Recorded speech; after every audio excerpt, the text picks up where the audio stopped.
எல்லா புகழும் இறைவனுக்கே. Welcome to my channel Thopputhurai தோழி. இப்போ நம்ம பார்க்க போகிற ரெசிபி இட்லி தோசைக்கு ஏற்ற சூப்பரான டேஸ்டியான பூண்டு காரப்பொடி தாங்க செய்ய போகிறேன். வாங்க எப்படி செய்யலாங்கிறத பார்க்கலாம். அதுக்காக நான் 3 பூண்டு எடுத்திருக்கேங்க. சின்ன பூண்டாக இருந்தால் டேஸ்ட்டு நல்லாயிருக்கும். இந்த மாதிரி தோலோடு எடுத்து வச்சுக்கோங்க. இப்போ அதை நான் கொஞ்சம் கொஞ்சமாக இந்த மாதிரி இடிக்கல்ல சேர்த்து இடிச்சிட்டு எடுத்துக்க போகிறேன். நல்லா இடிச்சிட்டு எடுத்துக்கங்க. தோல் தனியாக வந்தாலும் பரவாயில்ல, நம்ம தோலோடு செய்யும் போது தான் டேஸ்ட்டு நல்லாயிருக்கும். பாருங்கள், இந்த அளவுக்கு இடிச்சிட்டு எடுத்துக்கங்க. தனித்தனியாக வந்தாலும் பரவாயில்ல. இதே மாதிரியே மீதமுள்ளதையும் கொஞ்சம் கொஞ்சமாக இடிச்சிட்டு நீங்கள் இதே மாதிரி எடுத்து வச்சுக்கோங்க. இடிச்சிட்டு செய்யும் போது உங்களுக்கு இன்னும் நல்ல வாசனையாக இருக்கும். பாருங்கள், இந்த மாதிரி எல்லாத்தையுமே இடிச்சிட்டு எடுத்து வச்சுக்கிட்டேன். இப்போ ஸ்டவ் ஆன் பண்ணி ஒரு கடாய் எடுத்துக்கோங்க. அதில் ஒரு 3 டேபிள் ஸ்பூன் அளவுக்கு நல்லெண்ணெய் சேர்த்துக்கோங்க. நல்லெண்ணெயில் செய்யும் போது நல்லாயிருக்கும். இப்போ நம்ம இடித்து வச்சுருந்த பூண்டை எல்லாத்தையும் அதில் சேர்த்து விட்டுடலாம். இதை லைட்டாக வறுத்துக்கங்க.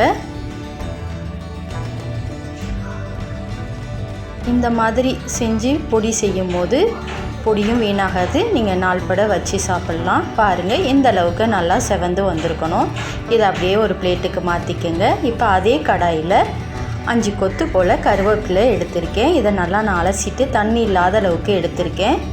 இதே மாதிரியே உருவிட்டு சேர்த்துக்கங்க. சுத்தமாக தண்ணி இல்லாமல் இருக்கணும். இதை நல்லா இப்போ நம்ம வறுத்துட்டு எடுத்துக்கலாம்.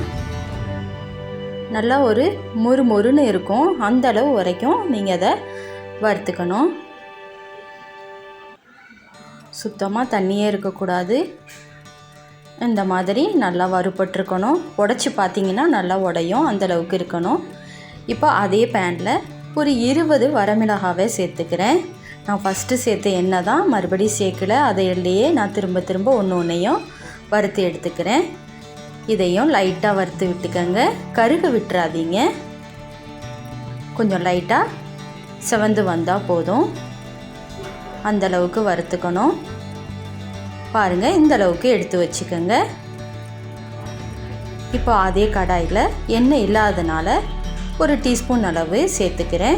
இதுவும் நல்லெண்ணெய் தான் சேர்த்துக்கிறேன். இப்போ இதில் பெருங்காயத்தை அதில் சேர்த்து விட்டுக்கிறேன். நான் கட்டி பெருங்காயம் எடுத்திருக்கேன். அதை தூளாக எடுத்துட்டு அதில் லைட்டாக வறுத்துக்கிறேன். இந்த மாதிரி செய்யும் போது நல்ல வாசனையாக இருக்குங்க. அதனால் கட்டி பெருங்காயத்தையே யூஸ் பண்ணுங்க. இப்போ இதையும் இதே மாதிரி வறுத்து எடுத்து வச்சுக்கிட்டேன். இப்போ அதே கடாயில் அந்த ஆயிலே போதுமானது. இதில் 1/4 கப் அளவு கருப்பு உளுந்து எடுத்திருக்கேன். இதையும் வறுத்து விட்டுக்கங்க. கொஞ்சம் லைட்டாக செவந்து வரணும், அந்தளவுக்கு வறுத்துக்கங்க. அப்போ தான் பொடி நல்ல வாசனையாக இருக்கும். பாருங்கள், இந்த அளவுக்கு வறுத்துக்கங்க. இதையும் எடுத்து ஆற விட்டுருங்க. இப்போ அதே கடாயில் எண்ணெய் எதுவும் நான் சேர்க்கலை. 1/4 கப் அளவு கடலைப்பருப்பை சேர்த்துக்கங்க. இதையும் லைட்டாக வறுத்துக்கங்க. இதுவும் கொஞ்சம் செவந்து வர அளவுக்கு வறுத்துக்கணும். இந்த மாதிரி வறுத்து எடுத்துக்கங்க. கொஞ்சம் செவந்து வந்திருக்கு பாருங்கள். இதையும் ஆற விட்டுருங்க.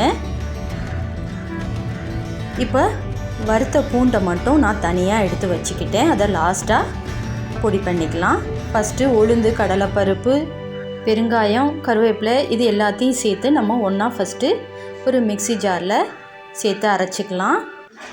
லாஸ்ட்டாக நம்ம பூண்டை அரைச்சிக்கலாம். நல்ல காரமும் தூக்கலாக வச்சுருக்கேன். சூப்பராக இருக்குங்க. இதுக்கு தேவையான அளவு உப்பையும் சேர்த்து இப்போ மூடியை போட்டு நம்ம இதை ஃபஸ்ட்டு அரைச்சிட்டு எடுத்துகிட்டு வந்துடலாம். நல்லா அரைச்சிக்கங்க. பாருங்கள், நான் அரைச்சிட்டு வந்துட்டேன். இப்போ எந்த அளவுக்கு அரைச்சிருக்கேன்னு பாருங்கள். 1-2 இருந்தால் பரவாயில்ல. பொடி இப்படி தாங்க இருக்கணும். ரொம்ப நைஸாகவும் இருக்கக்கூடாது, நம்ம மென்று சாப்பிடும்போது அப்போ தான் நல்லாயிருக்கும். இப்போ இதை அரைச்சதில் நம்ம பூண்டை அது கூட சேர்த்து விட்டு அதையும் அரைச்சிட்டு எடுத்துக்கலாம்.